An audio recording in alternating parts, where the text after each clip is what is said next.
Ресей Федерациясы өз нарығы мен экономикасында доллардан бас тарту туралы жоба дайындауда. Алайда бұл Ресей экономикасы тек рубльмен шектеледі деген сөз емес. Ресей мамандары доллардың орнын рубльмен бірге евро, юан сынды валюталар толтыра алады деп отыр. Ал экономист Меруерт Махмутова мұндай жоба шешімін бірден қабылдау мүмкін емес дейді. Менің ойымша, бұл енді бір күнде іске қосатындай мүмкіншілік жоқ. Бұның қандай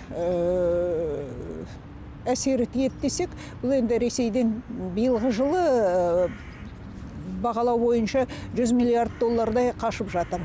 Дәл осындай заң жоба қабылданып жатқан кезде, менің ойымша, ол Ресейден валютаның қашуына, доллардың қашуына әсерін тидіреді. Мұндай шешім Ресей үшін бір жағынан тиімді болуы мүмкін. Рубль құны қаншалықты құлдыраса да, оның рөлі Ресей экономикасында 80% көрсеткіште екені белгілі. Ұлттық валюталардың құнын жоғалтып алмау үшін доллардан бас тартуда мәселенің шешімін іздеудің бір жолы болуы мүмкін дейді экономист Әлбек Нақипов.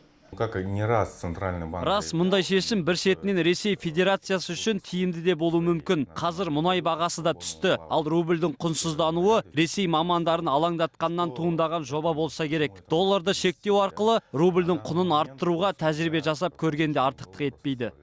Ресей қаржыгерлері мен экономистері доллардың орнына жаңадан валюталық қорға енген юанды пайдалануды жөн санайтын көрінеді. Алайда біздің мамандар юан мен рубльдің әлемдік құны бірдей. Сондықтан ол доллардың орнын баса алады деуге келмейді дейді. Қалай дегенмен де Еуропа елдері санкциялардың әсерінен Ресей валютасының бүгінгі құнсыздануы әлі талай талқылауға түсетін сынды. Ақбота Мұсабекқызы, Дәурен Әбішев, Қазақньюс, Алматы.